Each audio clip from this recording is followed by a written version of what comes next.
Assalamualaikum warahmatullahi wabarakatuh. Halo semuanya teman-teman, selamat siang, selamat datang kembali di channel Ilo Entry dan masih bersama saya Ilo. Dimanapun teman-teman berada, semoga teman-teman selalu dalam keadaan sehat walafiat tanpa kekurangan satu apapun. Doa terbaik untuk teman-teman semua sehat, banyak uang, murah rezeki, bahagia dan lain-lain. Pokoknya yang terbaik semuanya untuk teman-teman ya. Dan pada kesempatan yang baik ini kami akan membawakan satu kisah dari Sinta Diary. Oh, Gerbang Gaib Samarantu. Wah, kisah Tualangan Tori kita akhirnya melanjutkan kembali dan Gerbang Gaib Samarantu ini antara 4 atau 5 part teman-teman ya. Dan sekali lagi kami ucapkan terima kasih kepada Sinta Diary yang sudah mengizinkan kami untuk membawakan kisah luar biasa ini. Dan buat teman-teman mungkin yang suka baca ya, bisa mengunjungi karya karsa daripada Sinta Diary. Tulisannya keren-keren banget teman-teman. Dan sebelum kita masuk ke dalam kisahnya, buat teman-teman mungkin yang baru bergabung, kami ucapkan selamat bergabung dan bisa diklik dulu dong tombol subscribe, jangan lupa lonceng notifikasinya dinyalakan agar teman-teman selalu mendapatkan notifikasi dari konten-konten yang akan kami upload di setiap harinya. Untuk channel Ilo Entry ini kami upload setiap hari teman-teman ya, setiap jam 12 siang waktu Indonesia bagian Barat. Dan nggak pakai lama-lama lagi ya, siapin dulu kopinya nih kayak saya, tapi nggak ada cemilannya. Yang suka ngemil, siapin cemilannya, langsung saja kita masuk ke dalam kisahnya. Dari halaman belakang rumah Bang Ilo, kita menuju ke Samarantu.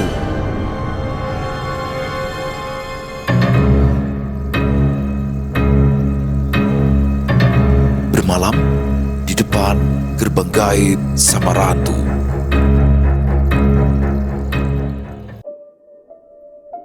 Selepas dari perjalanan kami di Gunung Kerinci, memang masih menyimpan banyak misteri yang tidak bisa kami ceritakan.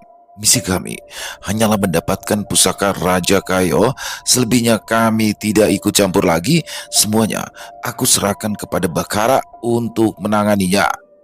Setelah dari Kerinci, kami kembali berpisah dan aku kembali menjalani aktivitasku yang membosankan. Akan tetapi, setelah beberapa waktu berlalu, karena kebosananku yang hebat, aku berusaha untuk menyelidiki kematian Neni. Neni adalah sosok kuntilanak yang mendiami sumur kontrakanku. Setelah penyelidikanku yang panjang, ternyata penyebab bundirnya Neni disebabkan karena patah hati karena ia telah dikhianati kekasihnya yang bernama Robi. Aku dibantu dengan Jaka, akhirnya menemukan mantan kekasihnya Robi yang ternyata sudah berkeluarga. Kami pun tidak bisa berbuat apa-apa kepada Robi, pastinya. Tapi dengan bantuan Jaka, dengan teror yang selalu menghantui Robi, akhirnya Robi mau mengakuinya dan bertemu dengan sosok jelmaan Neni. Banyak adegan dramatis saat itu, tapi karena pengakuan Robi dan minta maaf tulusnya, Neni setidaknya bisa sedikit lebih tenang. Kemudian, Neni pun tidak bisa lagi tinggal di sumur kontrakanku. Lalu, aku dan Jaka pergi ke Gunung Marapi, Sumatera Barat. Konon, Gunung Marapi di Sumatera Barat ini adalah asal-usul Mak Lampir berada. Orang luar menyebutnya Ratu Kuntilanak dan banyak lagi sebutannya. Di Marapi inilah aku tempatkan sosok Neni. Marapi adalah tempat yang sangat cocok di mana sosok kuntilanak seperti Neni berada. Dalam perjalanan kami ke Marapi inilah kami bertemu dengan seorang gadis yang memiliki keistimewaan. Namanya Rizka, yang juga memiliki kelebihan sama seperti aku dan Jaka. Rizka juga memiliki seorang pendamping gaib, yaitu seorang panglima jin dari daratan Tiongkok yang bernama Shi Jin. Pertemuan kami dengan Rizka juga pastinya dilalui dengan banyak masalah di alam Marapi hingga harus bertarung dengan Ratu Kuntilanak dan sejenisnya. Waktu terus berlalu dan kami semakin akrab dengan Rizka. Rizka bukanlah orang Sumatera Barat, ia juga berasal dari Jawa, tepatnya Cilacap, Jawa Tengah. Dia berada di Sumatera Barat saat itu, bertemu dengan teman lamanya dan melakukan pendakian Gunung Marapi sampai akhirnya bertemu dengan kami. Lalu, saat Rizka hendak berpamitan pulang, Rizka menawarkan diri untuk berkunjung ke rumahnya. Katanya, ada tempat yang menarik di Gunung Selamat. Tentu saja, aku dan Jaka pun tidak melewatkan kesempatan itu. Kami bersedia ikut dengan Rizka. Lagi pula, sekalian aku juga ingin bertemu dengan sahabat masa kecilku. dia adalah Desta. Sebetulnya masih banyak petualangan kami di Sumatera Barat seperti perkampungan Palasik, misteri Danau Singkarak, dan masih banyak lainnya. Akan tetapi, aku akan menceritakan sesuai alurnya saja. Setelah segala sesuatunya dipersiapkan, Jaka pergi untuk memesan tiket pesawat. Pastinya aku dan Rizka ikut sekalian mencari makan karena aku dan Jaka yang belum sarapan. Aku menyinggung tentang profesi Jaka yang sebenarnya. Ya, Jaka itu bukanlah paranormal pada umumnya, tetapi dia adalah chef yang pernah bekerja di hotel di kawasan Padang. Tentunya, Rizka tak mempercayainya bahwa Jaka adalah mantan chef, dan untuk membuktikannya, Rizka meminta pada Jaka untuk membuatkan sarapan bagi kami. Jadi kami pun tidak perlu beli makan pastinya. Jaka pun menyanggupinya dan sekalian kami siapkan bahan-bahan secukupnya. Karena kita akan pergi ke Pulau Jawa, kami pun minta dibuatkan menu dari Pulau Jawa. Ini juga kesempatan buatku, karena memang sudah cukup lama sekali kami tidak makan masakan Jawa. Beberapa kali aku minta ke Jaka sebelumnya untuk membuatkan hidangan khas Jawa, tapi ia selalu menolak. Giliran Rizky yang memintanya, dia langsung menyanggupi. Setelah mendapatkan tiket dan bahan-bahan untuk masak, kami pun segera kembali ke kontrakan. Jaka membuat soto daging sapi saat itu. Meskipun agak memakan waktu, tapi masakan Jaka ini ternyata memang enak. Priska bahkan menghabiskan 2 mangkok besar. Setelah makan, kami mempersiapkan segala sesuatu yang akan kami bawa karena kami mendapatkan jadwal penerbangan pukul 8 malam, jadi kami masih agak bisa bersantai. Bang, kontrakan ini ada caspernya ya? Tanya Rizka. Apa? Casper kau bilang? Saud Jaka tersenyum aneh. Iya Neng, ada 3. Di sumur, di belakang rumah, sama yang ditinggalkan Jaka, tapi yang di sumur sudah dipindahkan, kataku. Beberapa saat kami mengobrol, lalu siang itu kami segera berangkat ke bandara di Padang. Sampai di bandara sore, kami menunggu hingga pukul 8 malam, ternyata delay 1 jam, pukul 9 pun kami baru berangkat. Sampai di Yogyakarta kurang lebih pukul 11 malam, Desta sudah menunggu kami di Bandara Adi Sucipto, Yogyakarta. Setelah beberapa saat kami menunggu, akhirnya kami pun bertemu dengan Desta, teman masa kecilku. Setelah beberapa percakapan dan memperkenalkan Jaka dan Rizka, Desta pun mulai mengakrabkan diri pada mereka.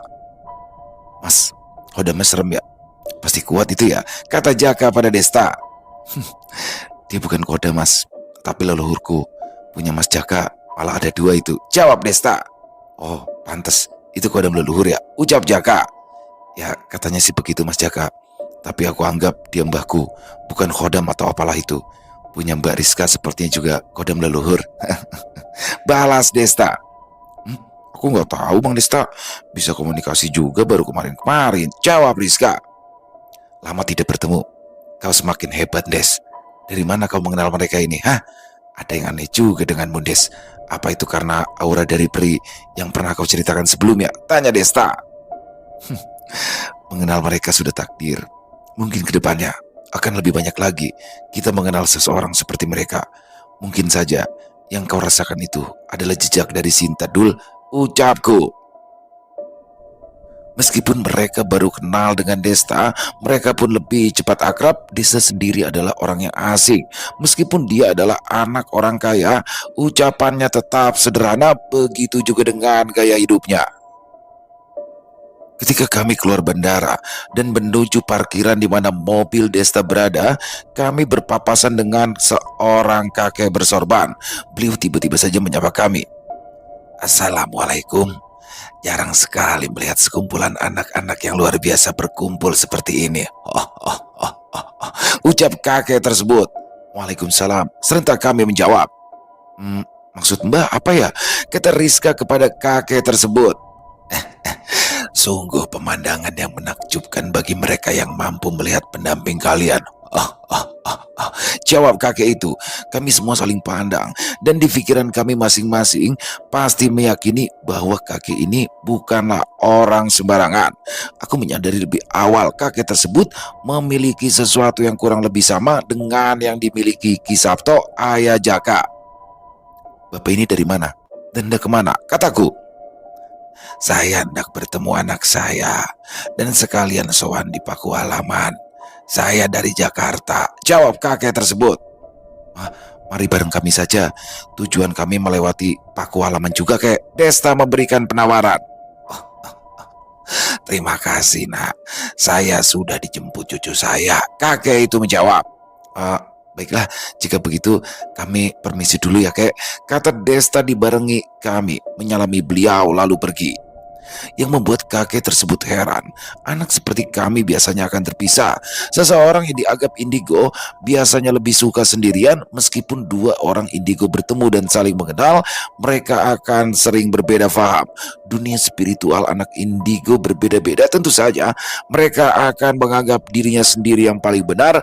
Kakek yang kami temui tersebut hanya melihat kami secara sekilas saja. Beliau tidak tahu bahwa kami berempat sebetulnya bukanlah murni indigo. Desta dan Rizka memiliki silsilah keturunan. Aku dan Jaka juga tidak memiliki kemampuan dari lahir. Yang dimaksud indigo itu cenderung seseorang yang sejak bayi memiliki kemampuan spiritual tetapi tidak memiliki silsilah keluarga yang memiliki kemampuan tersebut. Meskipun ada, itu hanya kebetulan saja. Biasanya, seorang indigo hanya bisa melihat, meramal, dan memiliki pengetahuan tentang dunia spiritual, tetapi mereka tidak memiliki kemampuan untuk mengolah energi spiritual tersebut. Bukan tanpa sebab, anak indigo itu sering dikucilkan dan jarang mempunyai teman. Bahkan, aku dan Jaka berencana mendirikan komunitas yang berisi anak-anak yang memiliki kelebihan menyangkut sesuatu yang berkaitan dengan dunia spiritual. Kami semua akhirnya masuk ke dalam mobil Desta, Honda Jazz berwarna merah. Ya, Desta sendiri sudah menikah dan istrinya sudah meninggal terkena leukemia. 6 bulan kurang lebih mereka bersama dan Desta ditinggal istrinya dan belum punya keturunan. Kedua orang tuanya berada di luar negeri, di Jepang, jadi Desta tinggal bersama pengurus rumahnya sepasang suami istri dan anaknya. Dari bandara menuju ke rumah Desta cukup jauh. Kami harus melewati jalan menjulang tinggi berputar-putar. Seperti itulah kondisi jalanan di sekitaran ke arah Gunung Kidul, Yogyakarta. Sampai di daerah Bukit Bintang, terlihat kota Jogja dari ketinggian yang begitu indah dengan lampu-lampu kota berkelap-kelip pada malam itu. Mungkin sekitar 1 jam lebih, kami pun sampai di rumah Desta, bangunan minimalis berlantai 2 dengan desain yang keren. Ya, Desta adalah anak orang kaya, namun dia tak pernah sesumbar apalagi sombong. Kami masuk melalui pintu gerbang dari besi yang dicat kuning emas, lalu dibukakan oleh anak muda, yaitu anaknya yang bekerja di rumah Desta. Kami turun di depan rumahnya yang tinggi dan mewah. Ada sesuatu yang mengagetkan kami saat kami masuk pintu gerbang. Bagi kami tentu bisa menyadari hal yang mengagetkan kami adalah sosok yang menjaga rumah Desta. Rizka sempat berteriak karena kaget. Ya, sosok ular merah besar bermahkota melingkari rumah Desta. Menurut Desta, ular itu tidak akan mengganggu orang yang tidak memiliki niat jahat. Ular tersebut sudah ada sedari dulu sebelum rumahnya menjadi besar. Rumah tersebut adalah peninggalan kakeknya dan sudah berkali-kali direnovasi hingga menjadi rumah yang mewah. Orang bodoh mana yang berani maling di rumah Desta? Di kontrakanku masih bisa dibilang biasa saja. Berani bertindak jahat di rumah Desta bisa ditelan hidup-hidup oleh ular besar tersebut. Kami masuk ke dalam rumahnya yang seperti istana dan banyak kamar. Karena kami letih, kami pun langsung diantar ke kamar masing-masing di lantai atas. Di pagi harinya, telepon di meja samping kamarku berbunyi. Awalnya aku mendiamkan saja, tapi karena terus berbunyi, akhirnya aku mengangkatnya. Kiranya siapa? Ternyata itu adalah Desta yang menyuruh turun kami untuk sarapan. Setiap kamar ada telepon paralel yang memudahkan komunikasi karena memang rumahnya yang besar. Pastilah cukup melelahkan jika harus mengetuk pintu kamar satu persatu. Rizka sudah bangun terlebih dulu, lalu kami semua berkumpul di meja makan. "Mbok, Pak, monggo sarapan bareng di sini." Desta memanggil mereka yang bekerja di situ. "Kami nanti saja, Den. Masih nanggung kerjanya. Monggo, priayinya duluan," kata wanita parubaya itu tersenyum lalu pergi. Bang Des, pria itu apaan ya? Tanya Rizka. Pria itu ya sama seperti bangsawan, orang yang dihormati, orang berpengaruh dan ya lain sebagainya. Jawab Desta. Wah, beneran, aku orang biasa loh mas. Ucap Rizka. Eh, bukankah kamu itu juga orang Jawa ya Neng? Masa kamu tidak tahu arti pria itu apa? Saut Jaka. Rizka itu dari kecil hidupnya di Taiwan bang. Jadi kurang paham bahasa Jawa yang halus bang Jaka. Jawab Rizka. Sepanjang suami istri yang mengurus rumah Desta sudah seperti orang tua keduanya, Desta sendiri tidak menganggap mereka itu pembantu, mengingat kedua orang tuanya bekerja di Jepang dan tak pernah mendapat perhatian dari mereka, cuma Simbo dan suaminya lah yang selalu memperhatikan Desta sedari kecil. Hanya setahun sekali orang tua Desta pulang, itu pun tidak rutin, kadang bisa 2 tahun sekali atau lebih. Kegiatan Desta sendiri kebanyakan di rumah. Dia lebih sering menghabiskan waktunya untuk menjelajahi dunia gaib. Desta masih belum bisa move on, ditinggalkan oleh istri tercintanya, padahal sudah 1 tahun berlalu semenjak istrinya meninggal, tapi masih dibayang-bayangi oleh istrinya di ingatan. Sampai-sampai Desta beranggapan bahwa istrinya selalu datang di setiap harinya. Mungkin Desta yang terlalu cinta dengan istrinya hingga ia menciptakan ilusi yang seolah-olah istrinya selalu berada di sampingnya. Kami tidak setuju sebenarnya dengan pemikiran Desta. Manusia jika meninggal dunia tidak akan berubah menjadi hantu atau semacamnya. Sebagai sahabatnya, aku tentunya selalu memberikan nasihat, tetapi Desta lebih percaya dengan apa yang ia lakukan. Tentu, aku sangat prihatin sekali sebagai sahabatnya. Sampai seperti itu, mengingat dulu saat aku ada masalah hanyalah Desta yang membela dan memiliki pendapat yang sepaham denganku. Bahkan waktu SD kami sudah bermain uji nyali sampai-sampai mereka diculik oleh kuntilanak. Untungnya ada Mbak Basil saat itu. Aku sempat menasihati Desta tanpa menyerah, tapi hal itu membuat Desta merasa menjadi tidak nyaman hingga aku dan Desta sempat bermusuhan. Beberapa tahun aku tidak berkomunikasi, tetapi kami tetap akur dan mulai saat itu aku tidak pernah menyinggung soal istri Desta lagi. Dan saat aku dan Desta bertemu kembali, Jaka yang sudah mendengar cerita tersebut bermaksud menyelidiki wanita yang mirip istri Desta ini yang selalu saja menemui Desta. Namun menurut Jaka sendiri, semua itu hanyalah halusinasi Desta saja. Seandainya itu memang sosok jin yang menyerupai istri Desta, tentu penunggu rumah Desta pun sudah bertindak, apalagi Mbak Basil juga tak mungkin tinggal diam. Tapi tidak bisa Jaka pastikan juga kebenarannya. Kami masih berada di meja makan, sarapan sambil berbincang-bincang. Arif, sini, sarapan bareng. Sekalian aku perkenalkan ini sama teman-temanku. Desta memanggil Arif anak Simbo. Saya tidak enak mas, ucap Arif malu-malu. Sudah, sini toh, paksa Desta dan akhirnya Arif mau bergabung bersama kami. Arif, katanya kamu mau masuk jadi polisi ya? Ini loh, temanku juga polisi. Minta saran sana, kata Desta kepada Arif sambil menepuk pundakku. Cuma cita-cita kok mas, jika ndak bisa ya ndak apa-apa. Lagian kan biaya masuk polisi mahal mas, kata Arif. Dari postur tubuh Arif dan gaya rambutnya sudah menyerupai seorang anggota polisi, menandakan ia memiliki niat yang besar untuk masuk kepolisian. Mas Arif, jangan kamu pikirkan tentang yang lain dulu. Yang penting itu adalah usaha, niat, dan kesungguhan kamu. Dalam proses pendaftaran masuk kepolisian itu gratis. Apalagi jika kamu memiliki keterampilan dan fisik di atas rata-rata, aku berani jamin kalau kamu pasti lolos. Meskipun nantinya ada biaya, aku yakin kok Desta pasti akan bantu kamu, ucapku. Tuh, dengerin Rif, soal biaya ndak perlu difikirkan. Jika tidak mau aku bantu secara cuma-cuma ya, kamu kan bisa ganti nanti kalau kau udah jadi, kan gitu, saut Desta. Iya Mas Tori dan Desta, Arif akan berusaha semaksimal mungkin, jawab Arif semangat. Setelah sarapan, kami pun bersiap untuk melanjutkan perjalanan.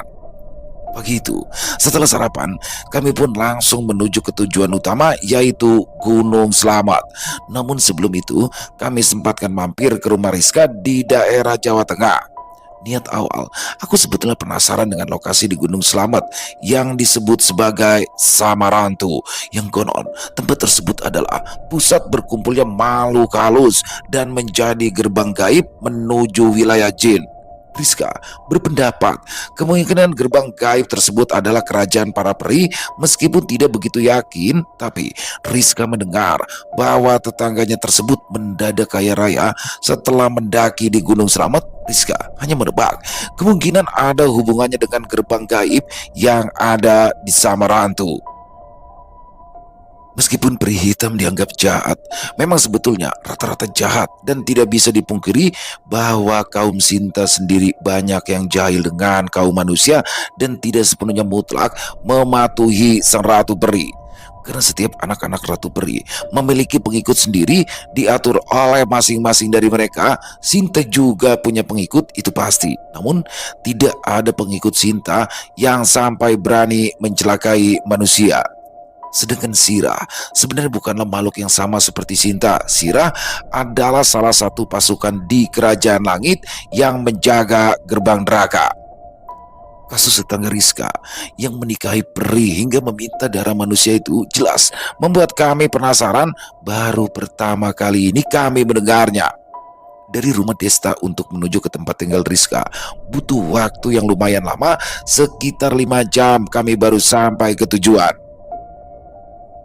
Bang, coba nanti lewat rumah tetanggaku ya, pinta Rizka. Nanti tunjukkan saja arahnya ya Mbak, jawab Desta. Beberapa jam kemudian kami pun melewati perbatasan kampung Rizka. Kemudian Rizka menunjukkan rumah di pinggir jalan yang menurut Rizka itu adalah rumah baru tetangganya. Namun rumah tersebut berwarna hitam tanpa ada atapnya dan sebagian hancur. Rumah tersebut ternyata habis kebakaran. Yakin ini rumahnya? Kok hangus seperti habis kebakaran ya? Kataku. Waduh, nggak tahu juga aku bang ya. Sebelumnya sih masih baik-baik aja. Coba nanti deh aku tanya sama ayahku apa yang sebenarnya terjadi, jawab Rizka. Sesaat kemudian kami pun tiba di rumah Rizka. Rumah yang sederhana namun terlihat sejuk. Di samping rumah Rizka ada kebun yang membuat rumah tersebut nampak asri dan menenangkan. Assalamualaikum, Rizka mengucapkan salam. Waalaikumsalam, jawab orang-orang yang berada di rumah Rizka. Rumah Rizka tidak pernah sepi. Meski berada di daerah perkampungan, kawan-kawan ayah Rizka selalu berkumpul di rumahnya. Pak, Rizka pulang, kata Rizka. Loh, Rizka, kamu sama siapa itu? Gak bener loh mereka. Mana yang calon bojomu? Kata salah seorang kawan ayah Rizka dengan menggunakan bahasa Jawa khas mereka. Apaan sih Lek? Mereka itu teman-teman Rizka, jawab Rizka masuk ke dalam mencari ayahnya sambil mempersilahkan kami masuk. Monggo mas, masuk saja, kata seseorang yang berada di teras. Atur nuwun pak, permisi, jawab Desta. Kami duduk di antara mereka yang sedang membahas soal burung dara. Beberapa saat kemudian, ayah Rizka keluar, disusul Rizka di belakangnya. Sini mas, masuk ke dalam, kata ayah Rizka. Lalu kami pindah ke dalam yang tadinya duduk di kursi halaman rumahnya. Hal yang tidak disangka-sangka membuat Jaka terkejut dan terkagum-kagum dengan sosok yang ada di samping ayah Rizka. Ternyata ayah Rizka memiliki piaraan yang membuat kami terkejut, bukan hanya Jaka.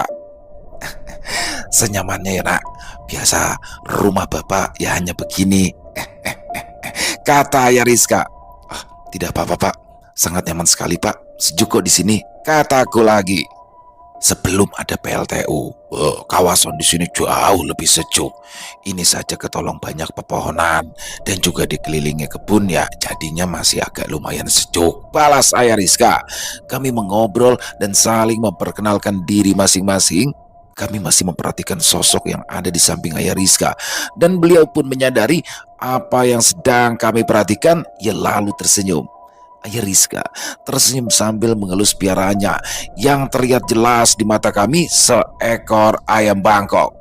Wah, sepertinya jagoan ini ayamnya ya pak, tanya Jaka. Tidak salah kau nak, ini jagur, sudah beberapa kali menang, belum pernah kalah ini dalam tarung, jawab ayah Rizka. Tapi cukup jinak ya, apa cuma ada seekor saja pak, ucap Jaka. Oh Ada banyak di belakang rumah. Cuma ini jagoannya. Kalau dicampur nanti, ya ayam-ayam yang lain pada mati dihajar. Jelas, ayah Rizka yang menikmati pembicaraan soal ayam. Banyak yang kami obrolkan persoalan lain dan Rizka menanyakan terkait rumah mewah yang hangus terbakar di desa sebelah. Menurut penjelasan ayah Rizka, penghuni rumah yang terbakar tersebut, kata orang-orang, ia melakukan ritual pesugihan tak jelas tapi pesugihan apa. Tetapi setiap ada orang yang mampir ke rumah tersebut, beberapa hari kemudian sakit lalu meninggal dunia. Sakitnya pun aneh, tidak ada cairan dalam tubuhnya alias kehabisan darah. Ayah Rizka tak tahu kebenarannya, hanya mendengar dari orang-orang saja. Sedangkan pemilik rumah tersebut ikut meninggal dunia di dalam rumahnya yang terbakar. Ayah Rizka sangat senang ada kawan-kawan Rizka yang berkunjung karena Rizka jarang sekali membawa temannya ke rumah. Ayah Rizka menjelaskan tentang keadaan Rizka, bahwasanya Rizka bisa melihat hal gaib sehingga ia jarang memiliki teman. Dan tanpa Ayah Rizka sadari bahwa kami semua adalah anak-anak yang sama dengan Rizka. Rizka menjelaskan kepada ayahnya tentang kami dan tujuan kami datang. Tentu awalnya ayah Rizka keberatan jika Rizka ikut dengan kami. Tapi dengan penjelasan kami dan hal yang kami ceritakan tentang kami, ayah Rizka akhirnya bisa memahami dan mengizinkan Rizka. Namun, tiba-tiba saja ayahnya Rizka masuk ke dalam kamar, mengambil sesuatu dan memperlihatkannya kepada kami. Saya punya banyak seperti ini. Untuk jaga-jaga, kalian boleh ambil masing-masing. Ayah Rizka berkata sambil mengeluarkan batu merah kecil dari sakunya. Menurutnya itu adalah untuk tolak bala dan sejenisnya. Wah, dapat dari mana batu ini, Pak? Tanya Jaka. Tidak tahu. Saya sering dapat ini di kebun. Tapi kata orang-orang, ini itu batu bertuah. Ya, untuk perlindungan. Jelas Ayah Rizka. Batu tersebut biasa disebut dengan batu merah delima dan ada juga yang berbeda bentuk lonjong di tengah merah dan di sekelilingnya berwarna putih. Namun sebelum kami berangkat ke Gunung Selamat, kami akan memeriksa rumah yang terbakar tersebut. Waktu itu masih siang, kami pun langsung menuju ke lokasi. Masih ada garis polisi di depan rumah tersebut. Kami tahu itu dilarang untuk dimasuki, tapi Jaka memaksa untuk masuk. Meski ada orang yang melarang, tapi aku beralasan untuk penyelidikan sambil menunjukkan lencana yang aku simpan di dompet. Pastinya warga yang melihat saat itu akhirnya membiarkan kami. Hanya aku dan Jaka yang masuk ke dalam rumah tersebut. Rizka dan Desta menunggu di luar. Puing-puing berserakan di mana-mana dan kami akhirnya mendapati di mana pemilik itu meninggal. Sudah ada garis penyelidikan di situ. Aku meminta Jaka untuk berhati-hati, jangan sampai meninggalkan sidik jari di lokasi. Kurang lebih 1 jam lamanya kami menyelidiki tempat itu. Menurut Jaka, sosok peri yang dimaksud itu sudah tidak ada di situ, kemungkinan sudah kembali ke asalnya di Gunung Selamat. Jaka menemukan sesuatu seperti gigi. Kata Jaka mungkin itu bisa untuk memancing peri itu. Akhirnya kami pun kembali ke rumah Rizka dan beristirahat. Kami bertiga tidur di ruang tamu karena memang rumahnya tidak memiliki banyak kamar. Dan benar saja apa yang Jaka katakan, malam harinya rumah Rizka didatangi oleh sosok yang dimaksud. Tapi sebelumnya Jaka sudah memagari rumah Rizka sehingga sosok itu tak bisa masuk. Gigi itulah yang dulunya ditemukan di Gunung Selamat oleh si pemilik rumah yang terbakar. Untung saja Jaka yang menemukannya. Semalaman sosok wanita itu mengitari rumah Rizka sambil tertawa cekikikan mengerikan. Tapi hanya kami yang bisa mendengar. Desta sempat mengintip dari jendela. Desta langsung menjauh dari jendela. Ketika Desta mengintip, sosok itu menyadarinya. Desta langsung mengambil posisi untuk tidur. Serius itu peri? Bukannya peri itu cantik ya? Kata Desta berbisik kemudian melanjutkan tidurnya.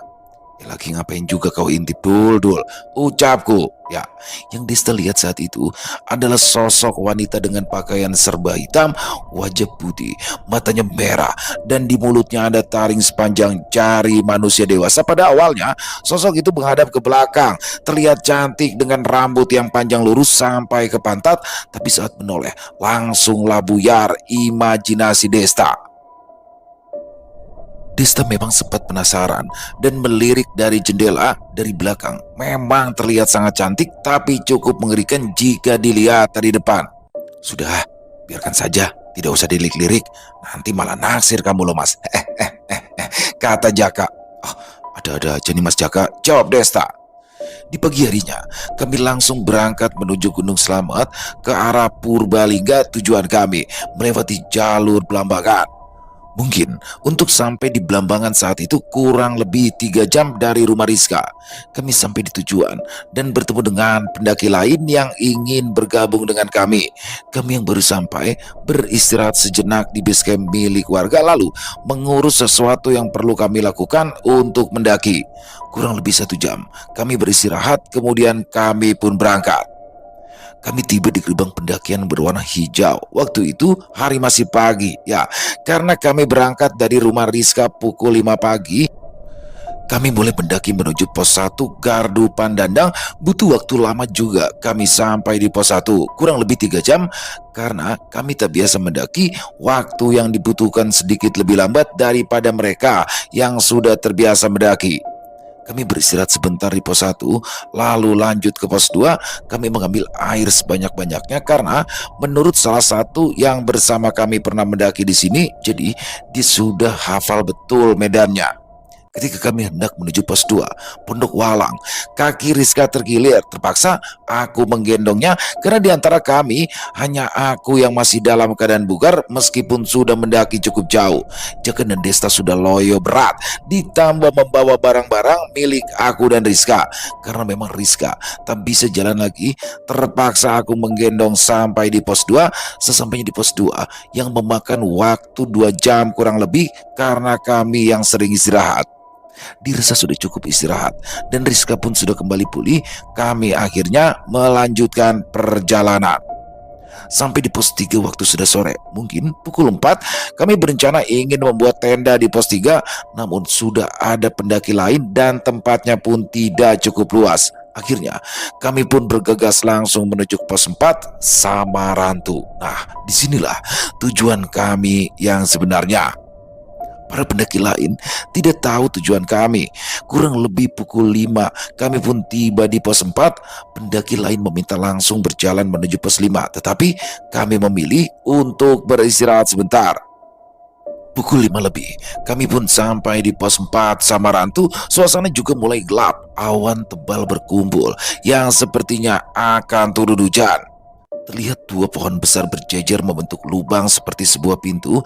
Kami masing-masing mempunyai kepekaan yang berbeda dan mampu menilai sendiri keadaan sekitar.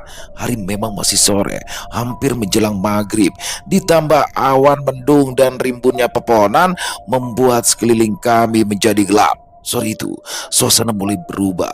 Sekelebat bayangan mondar-mandir sudah menjadi bumbu bernuansa gaib. Kami bagaikan seekor kucing yang mampu menangkap bayangan yang mondar-mandir tanpa lepas dari pandangan kami. Tori, serius mau buat tenda di sini? Aku tak nyaman iki tenan. Yuk naik aja ke pos selanjutnya, kata Desta. Iya bang, yuk ke pos berikutnya aja, kan gak jauh juga, Rizka menambahkan. Bagaimana Jaka? Hari juga sudah mau hujan sepertinya. Jika mau ke pos berikutnya mungkin akan sempat, ya mumpung malam belum tiba, ucapku. Oke, baik, ayo ke pos berikutnya, jawab Jaka sambil berdiri dan menghampiri 2 pohon besar tersebut, lalu menaruh sesuatu yang ia dapatkan dari rumah yang terbakar. Tepat setelah Jaka meletakkan benda yang seperti gigi itu di bawah pohon besar tersebut, hal yang tak kami inginkan pun terjadi. Kami tak bisa melanjutkan ke pos selanjutnya sebab di depan rimbunnya pepohonan berdiri mengambang sosok perempuan berjubah hitam berwajah pucat, matanya merah dan mulutnya bertaring. Allahu Akbar. Desta berteriak dan berdiri dari duduknya. Apaan itu bang? Rasa takut mulai menempel pada Rizka. Ia pun mendekati aku. Kau itu makhluk apa? Hah? Ini kan milikmu. Sudah aku kembalikan. Ucap Jaka kepada sosok hitam dengan nada menantang. Jaka mengambil gigi itu dan melemparkan ke arahnya. Kemudian sosok itu menghilang. Sudah, kita buat tenda di sini saja. Daripada nanti kita melibatkan pendaki lain, kata Jaka. Jaka berpendapat bahwa sosok itu tidak akan pergi begitu saja daripada nantinya kami berkumpul dengan para pendaki lain dan malah akan melibatkan banyak orang yang tidak tahu apa-apa. Akhirnya kami memutuskan untuk membuat tenda di tempat tersebut di pos 4 Samarantu. Pos 4 ini lumayan luas, jadi kami pun bisa mencari tempat yang dirasa lebih nyaman. Bruk, suara pohon yang tiba-tiba saja tumbang dengan sendirinya. Baru saja kami selesai membuat tenda, sudah ada hal yang membuat kami waspada. Namun, kami mencoba berpikir positif. Itu hanyalah sebuah pohon tumbang. Kami di luar tenda menjeduh kopi disertai beberapa cemilan. Tak ada hal yang berarti apapun, sesuatu yang mengganggu kami. Hanya penampakan yang biasa menurut kami. Beberapa saat kemudian, muncullah kembali sosok peri hitam yang sebelumnya, namun agak jauh dari kami. Sosok itu hanya memperhatikan kami saja, seolah seperti sedang mencari kesempatan. Angin kencang mulai menerpa kami. Malam itu tak jadi hujan, namun suasananya seperti akan turun hujan. Kami pun akhirnya memasuki tenda masing-masing. Karena dinginnya cuaca di luar saat itu, tenda sengaja kami sambung berdekatan. Posisi tenda Rizka berada di tengah tenda kami, dan di atas tenda kami pasang terpal untuk menutupi seluruh tenda sehingga tak akan basah apabila hujan turun. Kalian tolong jaga tubuhku ya. Aku akan mengecek keadaan sekitar, kata Jaka yang hendak meraga Sukma. Oke, hati-hati Jaka. Aku akan menyusul, sautku. Aku juga berniat menyusulnya, tapi beberapa kali aku mencoba memanggil, Sinta tak kunjung datang. Kami melihat Jaka yang sudah mulai keluar. Tentu sebelumnya Jaka sudah melindungi tenda kami dengan 2 ekor macan putih yang sama seperti di kontrakan aku. Beberapa saat kemudian Sinta datang tanpa ku memanggilnya. Suamiku, aku mendengar panggilanmu. Maaf aku terlambat, ucap Sinta tanpa menggunakan cadar di wajahnya. Mungkin karena Sinta panik dan terburu-buru, itulah pertama kalinya Rizka dan Desta melihat sosok Sinta sesungguhnya. Tidak apa-apa istriku, adakah hal yang mengganggumu sehingga kamu tidak mendengar panggilanku? Kataku. Aku mendengarnya, tapi sesuatu yang harus aku kerjakan, jadi aku tidak bisa tepat waktu membalas panggilanmu, jawab Sinta. Apa urusanmu sudah selesai? Sudah suamiku. Rizka tak bisa berkata-kata kala melihat wujud Sinta. Kecantikan Sinta membuatnya terpukau. Sebagai wanita saja Rizka terpukau dengan kecantikan Sinta, apalagi dengan Desta. Lah ini baru pria asli. Ayo nepal, ucap Desta. Aku akan menjurus Jaka. Tolong lindungi aku juga ya, ucapku. Sesaat kemudian, aku mulai menyusul Jaka. Jaka kala itu hanya berdiri di sebuah pintu, bukan pintu tepatnya, namun seperti lubang portal untuk menuju ke suatu tempat. Jaka sambil menenteng kerisnya untuk berjaga-jaga dan terus memperhatikan portal tersebut. Ada apa Jaka? Tanyaku. Ada yang aneh sepertinya sama portal ini. Sepertinya ini menghubungkan antara dunia manusia dan dunia jin, jawab Jaka. Sinta, bisa kamu jelaskan soal ini? Kataku. Ya, tepat seperti dugaan temanmu. Ini adalah gerbang menuju ke alam gaib, perbatasan antara dunia manusia dengan dunia jin. Tentu ada hubungannya dengan makhluk yang ada di sana. Sinta menjelaskan sambil menunjuk ke arah sosok hitam sebelumnya, tapi terlihat cantik, tidak seperti sebelumnya. Jaka, apa itu sosok yang sebelumnya? Tanyaku. Sepertinya iya sih, tetapi dari tadi dia tidak berani mendekat tuh, jawab Jaka. Istriku, makhluk apa dia? Tadinya wujudnya sangat mengerikan, tapi kenapa sekarang berbeda? Kataku. Sinta mendekati sosok tersebut dan dalam sekejap suasana berubah. Sosok itu kembali berwujud mengerikan lalu menjauhi Sinta. Apa kau menantangku? Ucap Sinta yang kemudian auranya berubah. Sosok wanita hitam itu pun tak mau kalah. Ia merubah lagi wujudnya menjadi lebih mengerikan. Wajah yang pucat, tiba-tiba keriput, mulutnya tipis bertaring menjadi lebar, seluruh gigi-giginya menjadi runcing. Tekanan yang diberikan sosok itu, bahkan sampai di tempat Desta dan Rizka, membuat pendamping mereka bermunculan. Dari tenda, si Jin berdiri melindungi tenda bersamaan dua ekor macan putih dan satu lagi, sosok besar berbulu coklat emas. Terdengar suara geraman yang membuat dua ekor macan putih bagaikan kucing yang tertunduk ketakutan. Raja hewan buas Subasil tiba-tiba saja muncul dengan sendirinya saat situasi mengancam cucunya, Desta. Ya, kami sangat terlindungi dan cukup aman dengan munculnya Mbak Basil. Bagaimana tidak, seluruh hewan-hewan gaib yang ada di sekitaran bermunculan dan mengitari kami untuk melindungi. Mbak Basil adalah singa jantan pendamping Desta yang sudah turun-temurun melindungi generasi keluarga Desta. Mbak Basil juga memiliki ilmu kejawen tingkat tinggi yang konon katanya dia tidak akan meninggal tetapi lenyap begitu saja ketika bertapa di suatu tempat, sebut saja seperti moksa, lalu berubah menjadi singa gaib. Entah benar apa tidak, kami tidak mengetahui secara jelas. Melihat Desta sendiri yang mengatakan penuh keyakinan, kami anggap itu benar adanya. Babasil, bagi Desta itu bukanlah pendamping gaibnya, namun sosok kakek buyutnya yang menjelma menjadi sosok singa yang jelas. Singa tersebut mampu berbicara kepada manusia. Peri hitam tersebut juga tidaklah lemah. Ia masih berani menantang Sinta. Sirah sengaja tidak muncul. Begitu pula dengan Yada Subali, namun kapan saja mereka bisa datang jika dipanggil. Peri hitam tidak memperhatikan sekitar. Dia nekat hendak menerjang Sinta. Namun sebelum itu terjadi, peri hitam mengurungkan niatnya melihat Sinta yang sedikit marah. Siapa kamu ini? Dari mana kamu berasal? Dan kenapa makhluk seperti dirimu tunduk oleh manusia? Peri hitam itu akhirnya buka suara. Kemudian aku dan Jaka mendekati Sinta. Sosok hitam itu yang memang seperti peri tapi dengan ras yang berbeda dengan Sinta. Peri hitam ini adalah peri yang mana akan terus mengikuti manusia yang dia sukai dan tidak akan pernah mengizinkan wanita lain mendekati manusia yang ia sukai. Sama halnya dengan kaum Sinta, peri hitam juga memiliki perjanjian jika berhubungan dengan manusia, namun lebih mengerikan dan cenderung merugikan manusia itu sendiri. Salah satu syaratnya adalah darah manusia yang masih mengalir. Keinginan peri hitam itu tidak bisa ditolak. Apabila ditolak, salah satu anggota keluarganya akan meninggal tanpa sebab. Tidak ada hal baik berhubungan dengan peri hitam ini. Meskipun kekayaan akan didapatkan, tidak bisa dipungkiri suatu saat harta itu akan lenyap dengan sendirinya. Pulang ke alammu. Di sini bukan tempat di mana kau seharusnya berada, ucap Sinta. Apa urusanmu menghalangiku? Tidak usah ikut campur, balas peri hitam. Jika kau ingin mencelakai kawan suamiku, terpaksa aku akan memusnahkanmu. Sinta memberikan ancaman. Sinta bukannya ingin melindungi kawanku, hanya saja jika ada sesuatu dengan teman dekatku, aku tidak mungkin tinggal diam. Sebelum itu, Sinta harus mengantisipasi sebelum hal itu terjadi.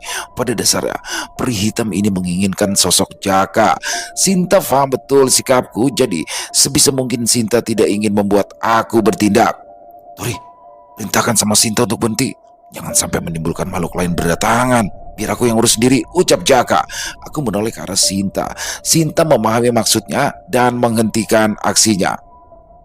Hei, kau itu sudah banyak mencelakai manusia. Sudah, pergilah ke alammu, atau aku akan musnahkan kamu, kata Jaka. Manusia lemah sepertimu ingin mengusirku, tawa peri hitam itu dan langsung menerjang Jaka. Jedang! Peri hitam itu terpental seketika sambil mengucapkan mantra dan gerakan yang mendramatisir seperti paranormal. Jaka mulai menyedot peri hitam itu menggunakan cincin saktinya. Jeritan peri hitam yang seketika tersedot ke dalam cincin Jaka. Jaka menahan sesuatu hingga ia tertunduk sambil memegangi tangan kanannya. Sesaat kemudian Jaka tertunduk terpental dan langsung bangun. Peri hitam itu lepas. Ketika Jaka hendak memulainya lagi, sebuah tangan besar menarik Jaka ke dalam gerbang yang kami menyebutnya gerbang gaib Samarantu. Tangan besar itu menggapai Jaka dan memaksanya masuk ke dalam gerbang gaib. Aku belum sempat untuk memperingatkan Jaka, namun ia sudah keburu masuk ditarik ke dalam. Tanpa berpikir panjang, aku hendak menyusul Jaka, tetapi Jaka tiba-tiba terlempar keluar kembali. Bahaya Toi, ayo kita kembali ke tenda, cepat, ucap Jaka. Peri hitam ingin menghalangi, tapi dihadang oleh Sita sehingga kami bisa segera kembali ke tenda. Dari dalam gerbang Samarantu muncul sosok mirip kera, matanya besar hitam, cakar besar di lengannya, tubuhnya dipenuhi bulu abu-abu dan mempunyai sayap panjang sekitar 3 meter. Sosok itulah yang menyeret Jaka ke dalam. Beruntung Jaka bisa keluar kembali. Aku sempat berhenti kala melihat Mbak Basil. Entah kenapa, aku merasa takut kala melihat Mbak Basil. Mungkin aku masih teringat akan kengerian dan brutalnya Mbak Basil saat aku masih kecil dulu. Jaka pun langsung kembali ke dalam tubuhnya, begitu pula denganku. Jaka keluar dari tenda dengan diikuti Desta, lalu aku dan Rizka menyusul. Tidak apa-apa, nak. Tidak ada yang perlu dikhawatirkan, ucap Mbak Basil kepada Desta. Lindungi teman-temanku juga ya Mbak, jawab Desta. Tenang saja, teman-temanmu itu kuat, balas Mbak Basil. Sosok itu mendekati tenda. Mbak Basil dan Shi Jin bersiap untuk menghadapi. Kau sudah mengganggu ketenangan di wilayah ini. Apa yang sebenarnya kau cari? Kata sosok tersebut yang mirip kelelawar raksasa. Maaf, kami tidak bermaksud membuat masalah di sini. Dialah yang lebih dulu mengganggu kami, balasku. Lagi-lagi kau berbuat ulah. Kau memang sering membuat masalah di sini dan berani datang kembali, kata sosok tersebut kepada si peri hitam.